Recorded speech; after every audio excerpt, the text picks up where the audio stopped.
দেখো বন্ধুরা, আমি পৌষ পার্বণে পিঠে করতে পারিনি, কারণ আমার শরীর খুব খারাপ ছিল। তো আমি কালকেরে পিঠেটা করেছি, তাও আমাদের সাথে শেয়ার করছি। এই যে নারকেলের ছাইটা আগে করে নিয়েছি, অল্প হালকা একটু মিষ্টি দিয়ে করে নিয়েছি।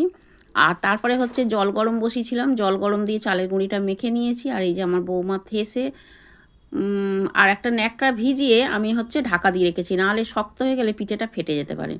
তারপরে প্রত্যেকটা পিঠে আমি একটা একটা করে সুন্দর করে গুঁড়ে নিয়েছি। আর দুধ ফুটছিল টকবক করে, তার মধ্যেই নতুন পাটালি দিয়ে দিয়েছি।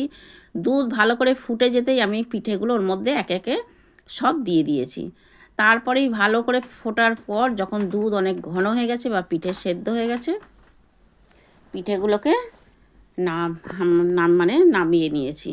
তো দেখো পিঠেগুলোকে আমি কত সুন্দর করে গড়েছি, একবার দেখে নাও। আর হাঁড়িটা দেখো, দুধটা দেখো একদম হলুদ হয়ে গেছে, কারণ নতুন পাটালি দিয়েছি আর ফাটেনি। তো আমার এই ভিডিওটা কেমন লাগলো বন্ধুরা, তোমরা একটু কমেন্টে জানি।